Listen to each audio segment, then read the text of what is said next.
Bonjour à tous. Mon propos va venir compléter celui de Jean-Michel, puisque finalement, on se trouve confronté à la même interrogation que tout le monde. Si nous sommes ici, c'est parce qu'il y a une sorte une période de transition très, très déstabilisante pour l'ensemble, disons, des sciences humaines et sociales. Et donc, on sait d'où on vient et on ne sait pas trop où on va. Et c'est bien pour ça qu'il y a une perplexité et un point d'interrogation d'ailleurs sur le nom du colloque. Alors, face à la notion de texte, il y a deux possibilités. La première, c'est celle que Jean-Michel a explorée, c'est-à-dire élargir la notion de texte, c'est-à-dire dire au fond, le texte, on a une conception restrictive et donc il faut, pour rendre compte de sa réalité, il faut le diversifier, ce à quoi je suis tout à fait d'accord. Mais quand on prend un point de vue non pas de linguistique textuelle, mais d'analyse du discours, les choses deviennent un peu plus compliquées parce que c'est vrai, le texte, au sens de linguistique textuelle, la vision qu'on en a est caricaturale et inadéquate.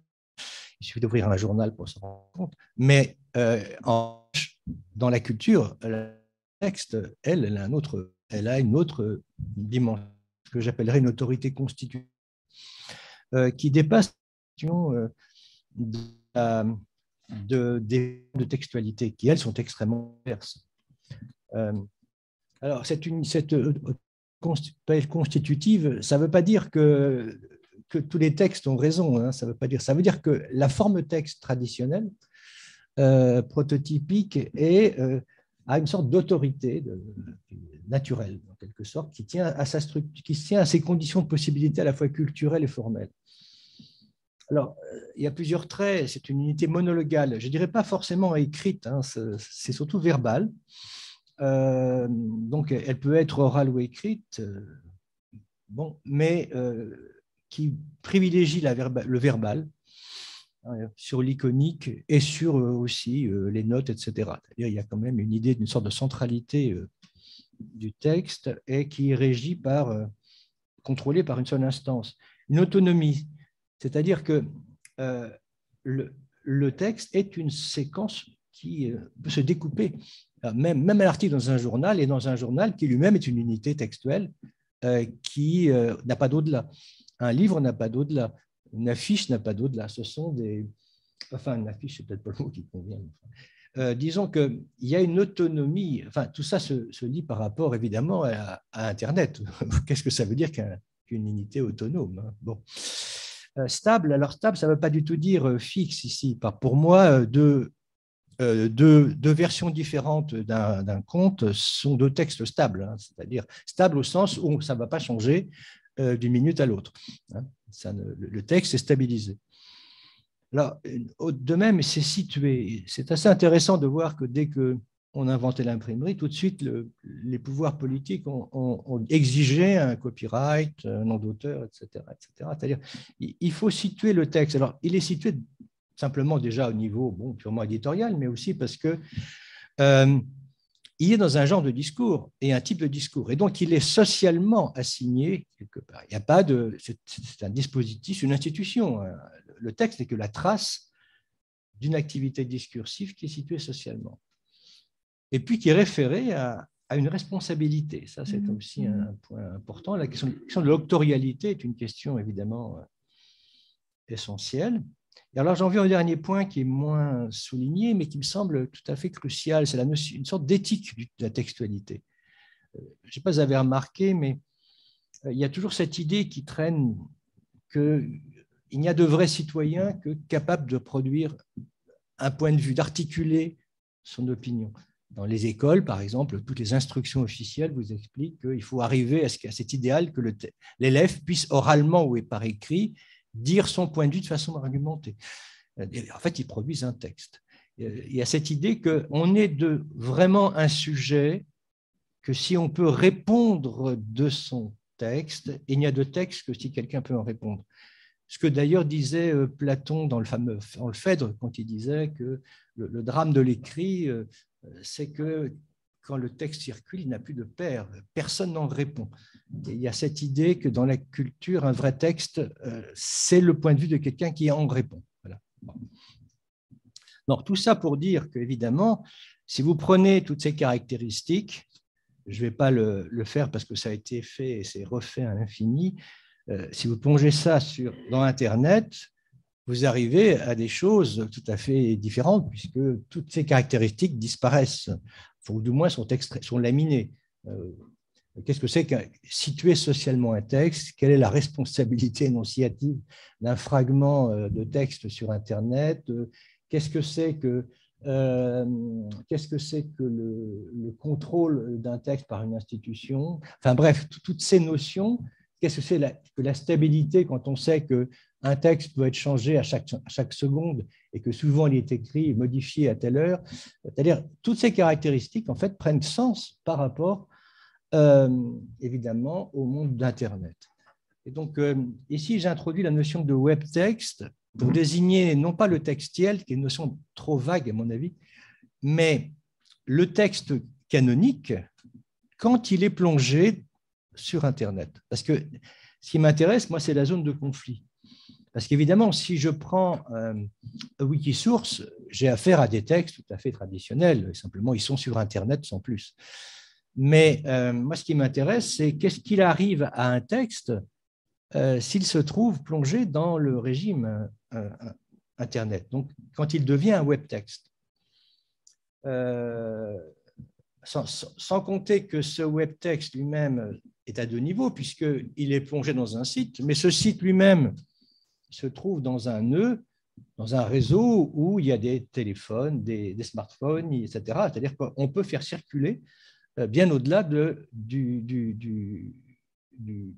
l'ordinateur lui-même. Bon. Donc, mon problème, ça va être la tension qui va s'établir entre le web texte, le texte et le web texte, enfin ça dépend, sur le web. Alors j'ai pris une étude de cas pour ne pas rester trop dans le vague. J'ai regardé un peu quels étaient les sites les plus visités. C'est en volume, hein, donc c'est beaucoup plus réaliste que. Alors, je ne sais pas si vous remarquez, mais à part Wikipédia évidemment, puisque ce sont que des sites de marchands ou des sites d'information. C'est-à-dire, je crois qu'il faut aussi avoir un point de vue un peu réaliste. Ces discussions sur le texte sur Internet qui ne partent pas du principe qu'il y a des textes qui sont lus par des millions et des dizaines de millions de gens et des textes qui sont lus par très peu de gens, c'est quand même essentiel. Mon idée, quand on regarde le temps que les gens passent sur le Internet par jour, il est clair que 90% du temps, 95 ou presque 100 pour certains, est consacré uniquement à ce type de site. Donc, je pars du principe que c'est sur ce genre d'endroit qu'il faut aller chercher des zones intéressantes de conflit entre le texte et le web texte, et non pas sur Wikisource, évidemment. Donc, j'ai pris un article trouvé par hasard. Je n'ai pas vraiment de raison particulière de choisir un article plutôt qu'un autre. Donc, j'ai trouvé un article de 35 lignes, tout à fait classique, sur le site du Figaro, qui est le site d'information le plus visité en France, hein, signé par un certain Pierre Lepelletier, donc, qui résume, de manière tout à fait neutre d'ailleurs, une enquête IFOP sur l'image de Mélenchon.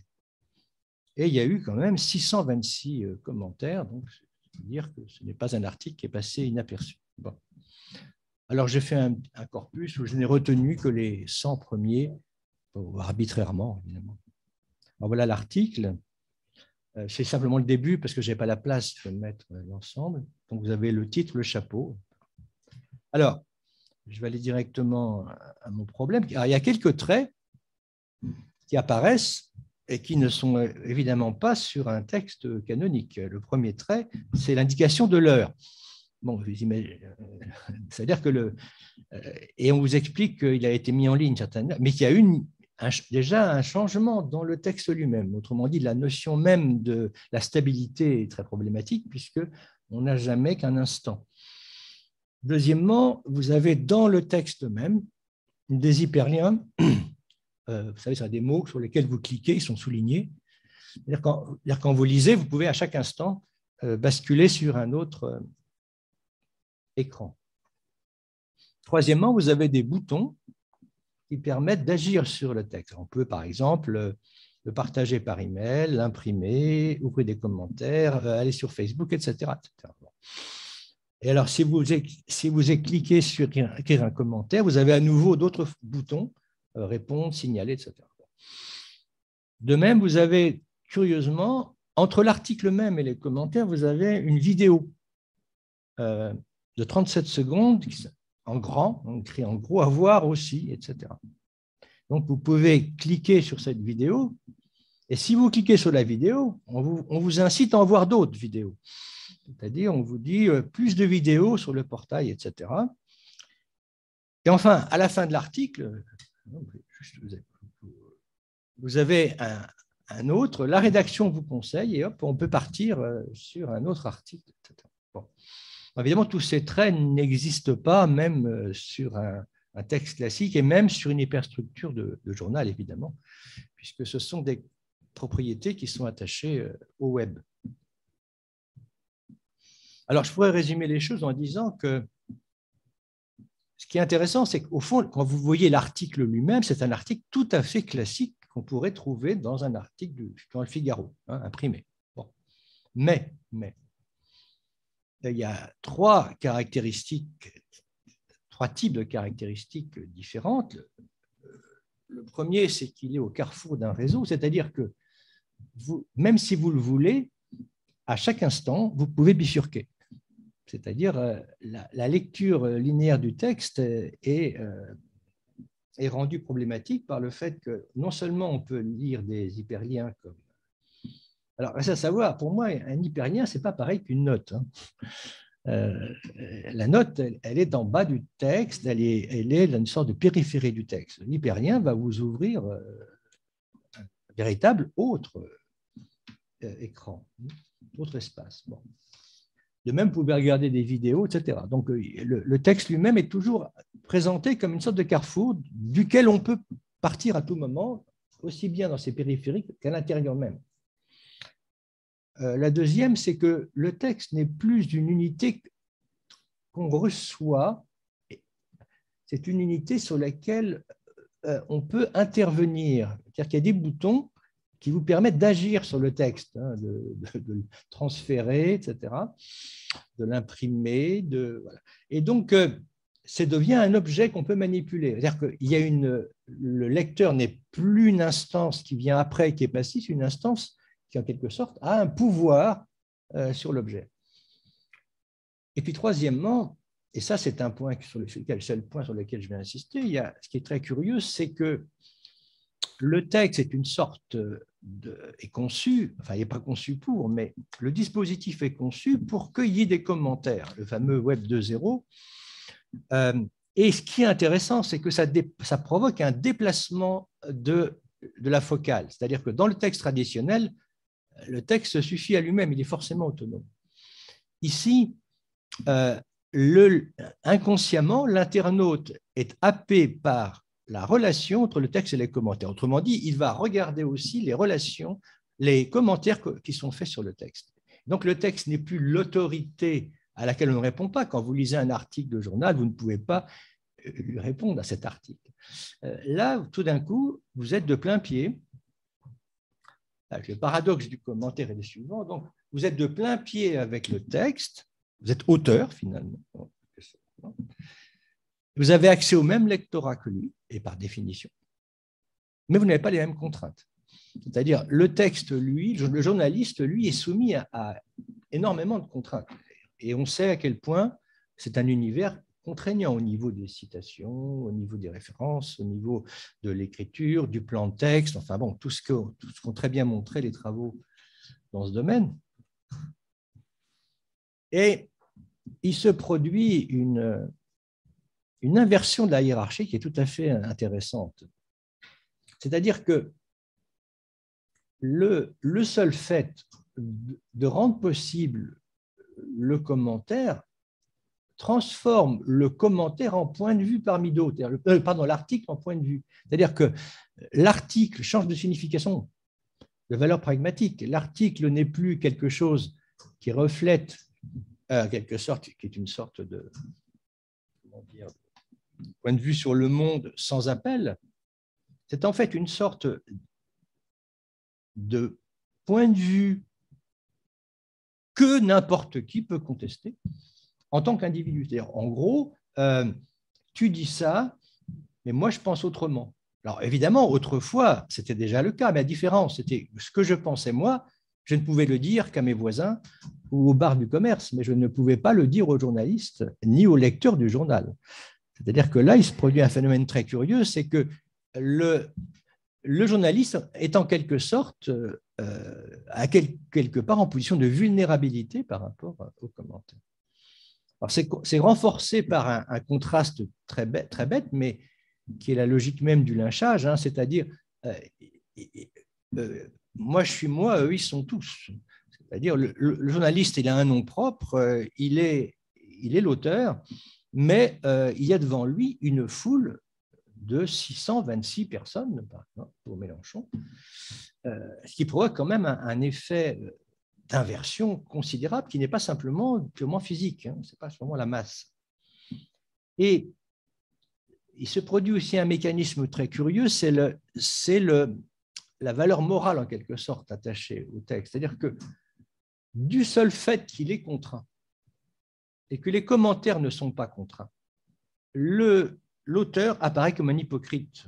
C'est-à-dire l'auteur est toujours quelqu'un qui se soumet à des contraintes, alors que la vérité, c'est toujours hors de l'institution. Il y a cette idée que le texte, au fond, est menteur parce que le texte se soumet à un genre de discours avec toutes les normes que cela implique. Alors que le commentaire, lui, serait la vérité parce que, justement, il échappe au genre de discours. Alors, ça pose la question du destinataire et du surdestinataire. C'est-à-dire que tout genre de discours implique évidemment un surdestinataire au sens de Bakhtin, c'est-à-dire une sorte d'idéal de la communauté à laquelle on appartient. Par définition, un journaliste qui fait un article l'écrit sous la contrainte invisible, à la contrainte d'un œil invisible, qui est celui du bon journaliste reconnu par les pairs. Alors que les commentaires sont le produit de ce que j'appellerais des infralocuteurs, pseudonymes, et qui, eux, sont affranchis de tout surdestinataire. Par définition, il n'y a pas de surdestinataire du commentateur, puisqu'il n'y a pas de lieu, de genre, de type de discours assigné derrière. Bon.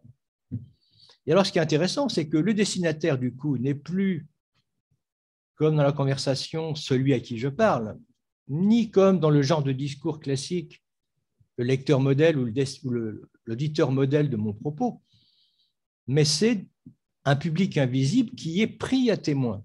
Ça, c'est la notion de prise à témoin est intéressante parce que, est-ce que, on ne le dit pas assez, mais le destinataire d'un commentaire est moins un destinataire au sens classique qu'un spectateur que l'on prend à témoin d'une mise en spectacle. C'est-à-dire qu'il y a un effet. Il ne s'agit pas seulement de donner un point de vue, il s'agit de le mettre en spectacle, alors souvent de façon par l'agressivité, l'humour, etc. Enfin, tout ce qui a été longuement déjà étudié sur les commentaires.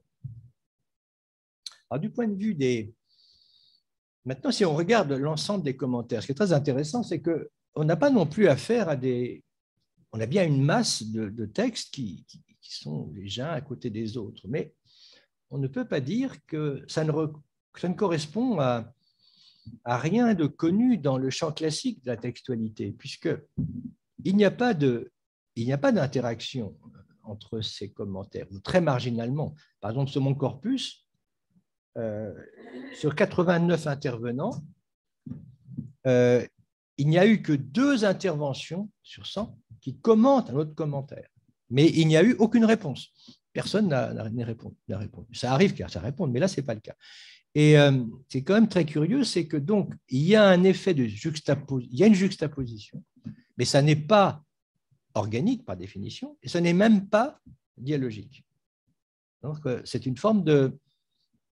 Il n'y a pas de nom pour cette chose-là, hein, c'est-à-dire cet ensemble textuel qui n'est structuré que par la juxtaposition d'énoncés qui s'accrochent en fait à un vrai texte.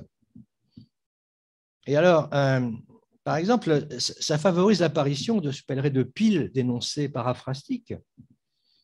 Vous voyez, par exemple, le titre était « Mélenchon a perdu sa statue de présidentiable », et donc vous avez « statue de présidentiable comme vous y allez ». Pas de statue d'un président, il n'a jamais été président. Vous voyez, en fait, tout le monde dit la même chose, comme ça. C'est-à-dire, l'idée même d'apporter un point de vue nouveau, ce n'est pas tellement ça le problème. Le problème, c'est plutôt de se manifester, de créer un affect, etc. Et donc, cette idée que bon, vous énoncez un point de vue qui se veut personnel, etc., ici n'est pas réellement pertinent. Il y a quelque chose d'autre qui se joue ici, qui ne correspond pas du tout à des modes classiques de... Alors, ça crée en même temps, bon, ça je ne vais pas insister, ça a souvent été étudié, ces aspects émotifs. Hein. Donc, cette idée de créer des communautés fugaces de gens qui sont d'accord plus ou moins, mais qui ne forment jamais des collectifs. Hein. Donc, c'est-à-dire, on est le paradoxe d'un côté, vous avez une autorialité forte, celle de l'auteur journaliste, qui écrit son article. De l'autre côté, vous avez un agrégat, mais ça ne forme pas un nous. C'est-à-dire, tous ces gens qui font faire des énoncés paraphrastiques ne vont pas non plus développer un collectif. Oui. Alors, du point de vue de la textualité, ce qui est intéressant, c'est quand même la façon dont s'articulent les commentaires au texte. Parce qu'en fait, il n'y a pas de nécessité pour que les commentaires aient une forme plutôt qu'une autre. On peut très bien imaginer que ces commentaires soient comme les commentaires de type académique, c'est-à-dire les gens exposent un point de vue alternatif à travers un court texte, ou un texte plus ou moins long. C'est-à-dire ils critiquent l'article en question en développant un point de vue. Or, donc on retrouverait finalement la logique du texte classique. Bon, ce n'est pas ce qui se passe. En réalité, la plupart des commentaires sont des accroches directes sur des prédications sur un thème qui est dans l'article. Le plus souvent, c'est l'actant principal, Mélenchon, ou le titre. Par exemple, islamo-gauchiste. C'est-à-dire, vous voyez, on met le prédicat, il n'y a même pas de verbe, ou alors il s'en fout. Donc on accroche directement. Donc c'est une sorte de textualité très étrange, puisque c'est une sorte de prédication sur un texte, et non pas une note classique, si je peux dire, ou un commentaire classique qui serait un texte. Et alors, ça se traduit au niveau de la longueur. On voit bien qu'en fait, il s'agit de réaction, il ne s'agit pas de texte. 81% des commentaires font moins de 40 mots. Et vous voyez que 57% font moins de 20 mots. Alors vous imaginez, 20 mots, ce que ça peut, c'est rien. C'est-à-dire plus de la moitié sont simplement des espèces de réactions. Il n'y a pas de... Alors, la notion là de texte, évidemment, est tout à fait problématique. Alors, ce qui m'intéresse ici, c'est plutôt la question du dispositif, parce que je n'ai pas choisi par hasard le Figaro, parce que j'imagine que le site du Figaro n'est pas visité par le prolétariat. Donc, et d'ailleurs, il n'y a pas beaucoup de fautes d'orthographe non plus sur les commentaires, dans les commentaires.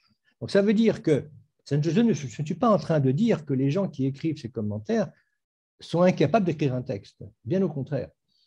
Mais je pense que le dispositif favorise des productions textuelles, enfin au sens adjectival, qui contestent la textualité canonique de deux façons. Ils la contestent par le fait que la hiérarchie est inversée, etc. Et puis par leur anonymat, enfin bon, c'est tout ce que j'ai souligné, mais ils la contestent aussi parce qu'ils fabriquent des énoncés qui ne sont pas des textes. C'est comme s'il y avait une sorte de revanche de l'infralocuteur sur la textualité et l'octorialité forte qu'elle implique. C'est-à-dire, c'est Dr. Jekyll et Mr. Hyde un peu. Hein, c'est-à-dire, tantôt j'écris un texte et tantôt je suis dans la contestation même de la textualité à travers des productions qui obéissent à des fonctionnements tout à fait spécifiques.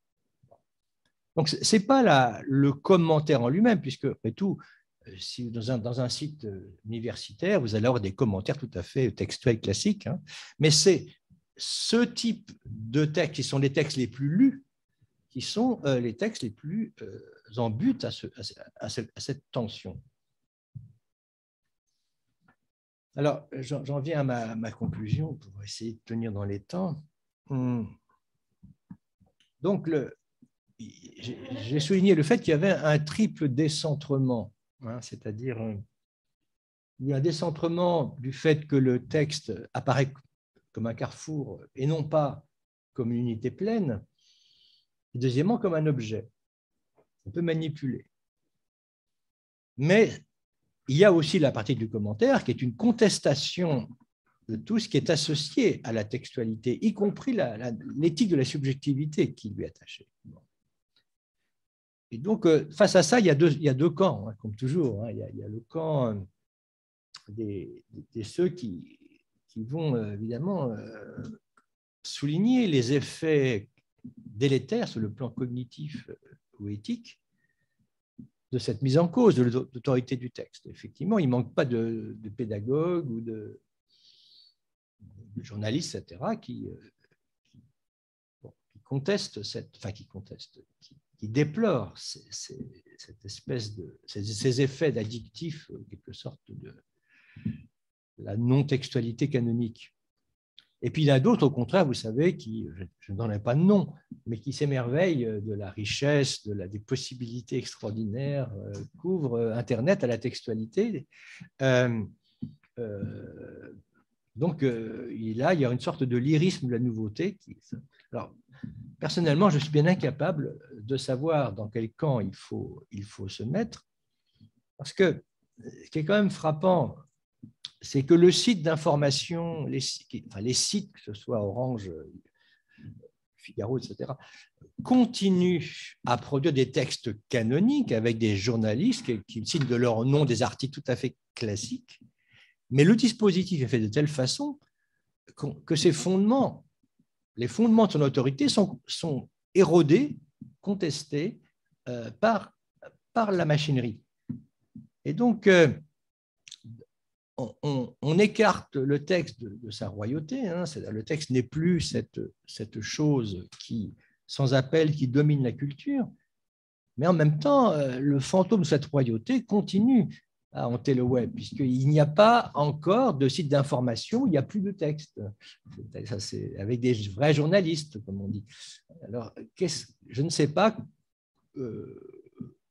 quoi conclure finalement, parce que cette espèce de situation extraordinairement ambiguë, évidemment, ouvre à des tas de possibilités de transformation ultérieure. Alors, soit on va vers une séparation définitive entre le monde du texte et le monde, disons, d'une fragmentation, une modularité généralisée du web qui correspondrait à une division sociale, hein, c'est pas comme les scripts d'autrefois, je ne sais pas, ou alors on va voir perdurer cette situation, je ne sais pas.